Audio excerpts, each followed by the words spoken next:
Good morning, everybody. It's just me, Rudy, out of characters, whatever.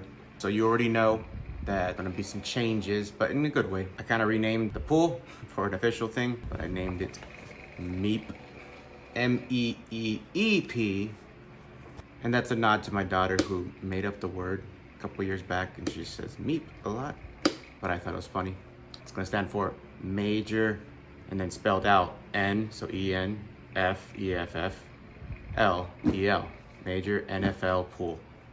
Pretty simple. So if I say MEEP or whatever, that's what that means. It just means our football pool.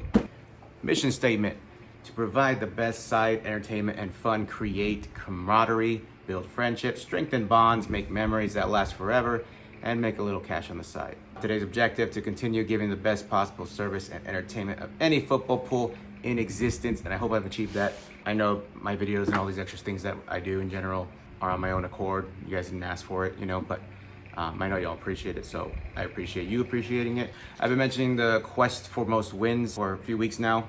I had the idea as early as last season, but life got busy, and you know how it goes. I am going to be instilling that ranking system each week.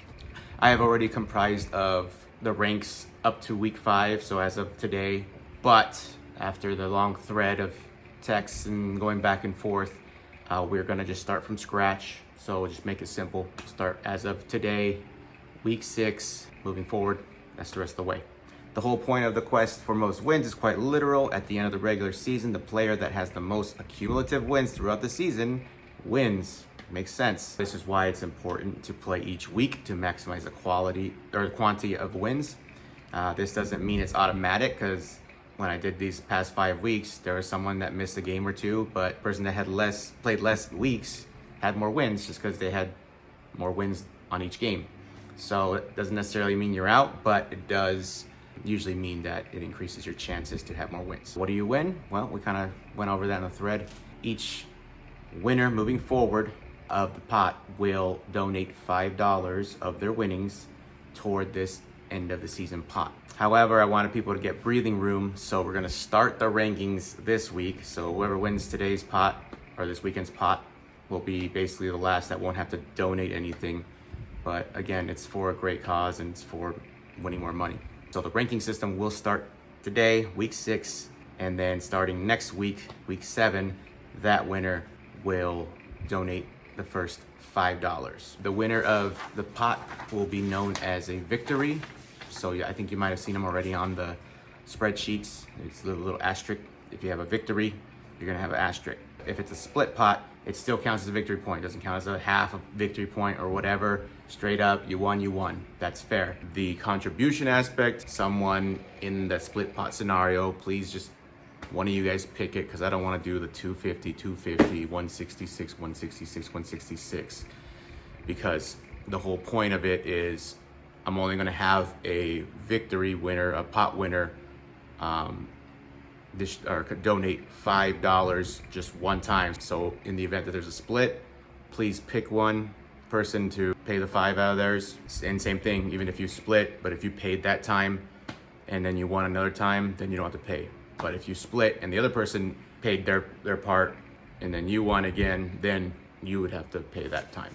All right. The object of this game is to allow all players a chance to win more money, create scenarios where they can have their own game within a game, within a game, within a game, within a game. So the ranking system motivates people to not be in last, but it also shows who they're close in rank with, and thus may want to do some side challenges. Like if you have, I think it's like Let's Be Honest and Hail Mary are 10 and 11 or something currently. And they just want some camaraderie, like, I bet you I'll take the lead this week, things like that. Just kind of fun stuff, which we've always said, side bets are always encouraged.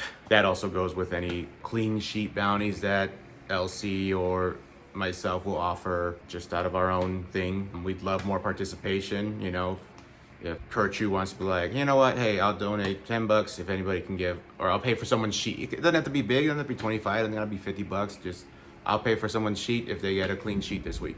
Just fun.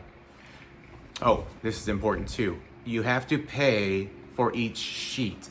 So if you're a player that has more than one card, i.e. Ruda and Little Yahtzee. Now Little Yahtzee's one, but then if my sheet with Ruda won, well then that's a different sheet, different player technically. I would have to pay. Same thing with Bassman 1, Bassman 2. If Bassman 1 won a pot and then Bassman 2 won another pot, then you gotta contribute twice. Not to be confused with if you did a name change. That's why I was asking, like, who's this, who's that, who's that? Steve Ness ended up switching his name to Loch Ness Monster, but didn't have Loch Ness Monster and Steve Ness on the spreadsheet. It just changed. So that's okay. So if you had a win, but you later changed your name to whatever, Hail Mary used to be Giggles. If Giggles won, but then she switched her name to Hail Mary, and then Hail Mary won, but it's the same, just one sheet entered, then that's fine.